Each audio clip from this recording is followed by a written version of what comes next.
ಇನ್ನು ಇದರ ಜೊತೆಗೆ ಇನ್ನೊಂದು ಡೀಟೇಲ್ ಸಿಗ್ತಾ ಇದೆ. ಡಿ ಗ್ಯಾಂಗ್ನ ಹಲವರ ಆರೋಪಿ ಸಂಖ್ಯೆ ಏರಿಳಿತ ಆಗುವಂತ ಸಾಧ್ಯತೆ ಇದೆ. ದರ್ಶನ್ ಈಗಾಗಲೇ ಹೇಳಿದೆ A1 ಆಗುತ್ತೆ ಅಂತ. ಉಳಿದವರಿಗೂ ಕೂಡ ಸಂಕಷ್ಟ ಫಿಕ್ಸ್ ಇದೆ.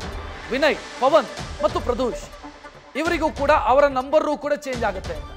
ಪ್ರಕರಣದ ತನಿಖೆಯ ವೇಳೆ ಯಾರ್ಯಾರ ಪಾತ್ರ ಏನು ಅನ್ನೋದು ಗೊತ್ತಾಗಿದೆ ಪೊಲೀಸರಿಗೆ. ಒಳಸಂಚು ರೂಪಿಸಿದ್ದು, ಕ್ರೌರ್ಯತೆ ಮೆರೆದವರು, ಇದೆಲ್ಲವೂ ಕೂಡ ಚಾರ್ಜ್ ಶೀಟ್ ಸಂದರ್ಭದಲ್ಲಿ ಪೊಲೀಸರಿಗೆ ಸ್ಪಷ್ಟ ಮಾಹಿತಿ ಸಿಕ್ಕಿದೆ. A10 ವಿನಯ್, A14 ಪ್ರದೂಷ್ ಇವರಿಗೆ ಈಗ ಪ್ರಮೋಷನ್ ಸಿಗುತ್ತೆ, ಪ್ರಮೋಷನ್ ಆಗುತ್ತೆ. ಯಾಕಂತಂದ್ರೆ A10 A14 ಇದ್ದವರು ಈಗ ಈ ಕಡೆಗೆ ಬರ್ತಾರೆ ಅವರು, ಯಾಕಂದ್ರೆ ಅವರ ಪಾತ್ರ ಜಾಸ್ತಿ ಇದೆ ಅಂತ ಪೊಲೀಸರಿಗೆ ಗೊತ್ತಾಗಿದೆ. ಪ್ರಮೋಷನ್, ಕೆಲವರಿಗೆ ಪ್ರಮೋಷನ್, ಇನ್ನು ಕೆಲವರಿಗೆ ಡಿ ಪ್ರಮೋಷನ್. ಸೊ ದರ್ಶನ್ನ ಗ್ಯಾಂಗ್ನಲ್ಲಿ ಕ್ರೌರ್ಯತೆ ಮೆರೆದಂಥ ಬ್ಯಾಚ್ ಇದೆಯಲ್ಲ, ಅವರೆಲ್ಲ ಪ್ರಮೋಷನ್ ಆಗ್ತಿದ್ದಾರೆ ಈಗ ಕೇಸಲ್ಲಿ ಚಾರ್ಜ್ ಶೀಟ್ ಸಂದರ್ಭದಲ್ಲಿ. ಈ ಬಗ್ಗೆ ಹೆಚ್ಚಿನ ಡೀಟೇಲ್ ನೀಡೋದಕ್ಕೆ ನಮ್ಮ ಪ್ರತಿನಿಧಿ ಪ್ರಜ್ವಲ್ ನೇರ ಸಂಪರ್ಕದಲ್ಲಿ. ಪ್ರಜ್ವಲ್, ಹಂಗಿದ್ರೆ ದರ್ಶನ್ ಪಾಲಿಗೆ ಕಾನೂನಿನ ಕುಣಿಕೆ ಬಿಗಿಯಾಗ್ತಿದೆ ಈ ಕೇಸಲ್ಲಿ.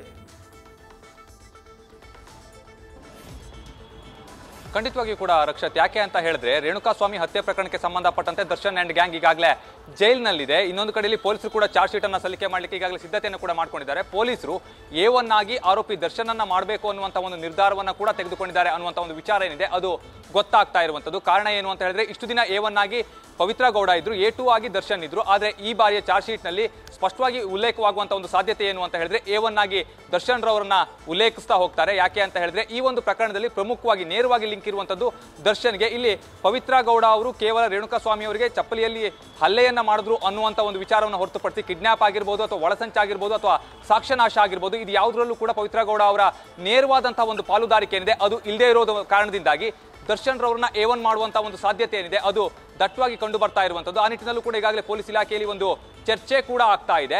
ಇಲ್ಲಿ ದರ್ಶನ್ ರವರು ಅಂದ್ರೆ ನಾವು ಪ್ರಮುಖವಾಗಿ ಗಮನಿಸಬೇಕಾಗುತ್ತೆ, ನೀವು ಆಗಲೇ ಹೇಳ್ತಾ ಹೋದ್ರೆ ಅಂದ್ರೆ IP ಸೆಕ್ಷನ್ 302 ಆಗಿರ್ಬೋದು, 201 ಆಗಿರ್ಬೋದು, 364 ಆಗಿರ್ಬೋದು, ಇವೆಲ್ಲವೂ ಕೂಡ 120B ಆಗಿರ್ಬೋದು, ಇವೆಲ್ಲವೂ ಕೂಡ ಮುಖ್ಯವಾಗಿ ದರ್ಶನ್ ರವರ ಇನ್ವಾಲ್ವ್ಮೆಂಟ್ ಅನ್ನ ತೋರಿಸ್ತಾ ಹೋಗುತ್ತೆ. ಯಾಕೆ ಅಂತ ಹೇಳಿದ್ರೆ ಸಾಕ್ಷಿ ನಾಶಕ್ಕೆ ಸಂಬಂಧಪಟ್ಟಂತೆ ಆಗ್ಬಹುದು, ಅದೇ ರೀತಿಯಲ್ಲಿ ಕಿಡ್ನಾಪಿಂಗ್ ಆಗಿರ್ಬೋದು ಅಥವಾ ಸಾಕ್ಷಿ ನಾಶಕ್ಕೆ ಸಂಬಂಧಪಟ್ಟಂತೆ ದರ್ಶನ್ ರವರೇ ಒಂದು ಸ್ವಇಚ್ಛಾ ಹೇಳಿಕೆಯನ್ನು ಕೊಡ್ತಾರೆ. ಅದನ್ನ ಕೂಡ ರಿಮ್ಯಾಂಡ್ ಅಪ್ಲಿಕೇಶನ್ ನಲ್ಲಿ ಪೊಲೀಸರು ಉಲ್ಲೇಖವನ್ನ ಮಾಡ್ತಾರೆ. ಅಂದ್ರೆ ಶವ ಸಾಗಾಟಕ್ಕೆ ಸಂಬಂಧಪಟ್ಟಂತೆ ಪೊಲೀಸರು, ಲಾಯರ್ ಹಾಗೆ ಶವ ಸಾಗಿಸುವಂತಹ ವ್ಯಕ್ತಿಗಳಿಗೆ 30 ಲಕ್ಷ ಹಣವನ್ನ ಕೊಡುವ ಸಂಬಂಧವಾಗಿ ನಾನು ಹಣವನ್ನ ಕೊಟ್ಟಿದ್ದೆ ಅನ್ನೋದನ್ನ ಕೂಡ ಅವರು ಸ್ವಇಚ್ಛಾ ಹೇಳಿಕೆಯಲ್ಲಿ ಹೇಳ್ತಾ ಹೋಗ್ತಾರೆ. ಇದನ್ನ ಮೊದಲ ರಿಮ್ಯಾಂಡ್ ಅಪ್ಲಿಕೇಶನ್ ನಲ್ಲೇ ಪೊಲೀಸರು ಉಲ್ಲೇಖವನ್ನ ಮಾಡ್ತಾ ಹೋಗ್ತಾರೆ. ಅಂದ್ರೆ ಈ ರೀತಿಯ ಒಂದು ಘಟನೆಗಳಾದಂತಹ ಸಂದರ್ಭದಲ್ಲಿ ಇಲ್ಲಿ A1 ಆರೋಪಿ ಏನಿದ್ದಾರೆ ಅವರ ಸ್ಥಾನ ಕೂಡ ಬದಲಾವಣೆ ಆಗಬಹುದು, A2 ಆರೋಪಿ A1 ಸ್ಥಾನಕ್ಕೆ ಬರಬಹುದು.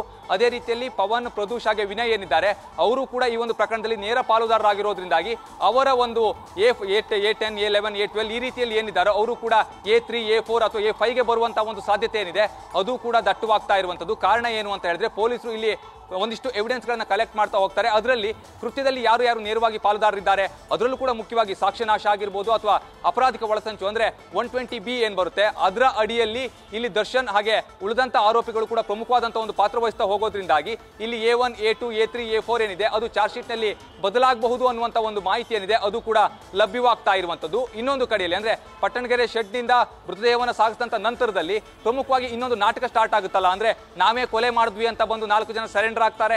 ಆ ಸರೆಂಡರ್ ಆದಂತವರಿಗೆ ನಾವು ವಿಚಾರಣೆ ಮಾಡಿದಂತ ವೇಳೆಯಲ್ಲಿ ನಮಗೆ ಇದ್ರ ಬಗ್ಗೆ ಸ್ಪಷ್ಟವಾದಂತ ಮಾಹಿತಿ ಇರಲಿಲ್ಲ, ಅವ್ರು ಹೇಳಿದ್ದಕ್ಕೆ ನಾವು ಸರೆಂಡರ್ ಆದ್ವಿ ಅನ್ನುವಂತ ವಿಚಾರ ಏನಿದೆ ಅದು ಕೂಡ ಗೊತ್ತಾಗ್ತಾ ಹೋಗುತ್ತೆ. ಅಂದ್ರೆ ಪೊಲೀಸ್ ತನಿಖೆಯನ್ನು ದಿಕ್ಕು ತಪ್ಪಿಸುವಂತ ಒಂದು ಪ್ರಯತ್ನವೂ ಕೂಡ ಆಗಿರೋದ್ರಿಂದಾಗಿ ಮುಖ್ಯವಾಗಿ ಇಲ್ಲಿ ಸಾಕ್ಷಿನಾಶ ಆಗಿದೆ ಅನ್ನುವಂಥದ್ದೇನಿದೆ ಅದು ಕೂಡ ಗೊತ್ತಾಗ್ತಾ ಹೋಗುತ್ತೆ. ಅಂದ್ರೆ ಈ ಎಲ್ಲಾ ಒಂದು ಬೆಳವಣಿಗೆಗಳ ನಂತರದಲ್ಲಿ ಪೊಲೀಸರು ಕೂಡ ಈಗ ಚಾರ್ಜ್ ಶೀಟ್ ಅನ್ನ ಸಲ್ಲಿಕೆ ಮಾಡಲಿಕ್ಕೆ ತಯಾರಿನ ಮಾಡ್ಕೊಳ್ತಾ ಇರುವಂತದ್ದು. ಇನ್ನೇನು ಕೆಲವೇ ದಿನಗಳಲ್ಲಿ ಚಾರ್ಜ್ ಶೀಟ್ ಕೂಡ ಸಲ್ಲಿಕೆ ಆಗುತ್ತೆ. ಚಾರ್ಜ್ ಶೀಟ್ ಸಲ್ಲಿಕೆ ಆದಂತಹ ವೇಳೆಯಲ್ಲಿ A2, A1, A3 ಏನಿದೆ ಇವೆಲ್ಲವೂ ಕೂಡ ಸ್ಥಾನ ಬದಲಾವಣೆಗಳಾಗುತ್ತೆ, ಅಂದ್ರೆ ಸ್ಥಾನ ಪಲ್ಲಟ ಆಗುತ್ತೆ ಅನ್ನುವಂತ ಒಂದು ಮಾಹಿತಿ ಏನಿದೆ ಅದು ಲಭ್ಯವಾಗ್ತಾ ಇರುವಂತದ್ದು. ರಕ್ಷತ್, ಥ್ಯಾಂಕ್ ಯು ಪ್ರಜ್ವಲ್ ಮಾಹಿತಿಗೆ.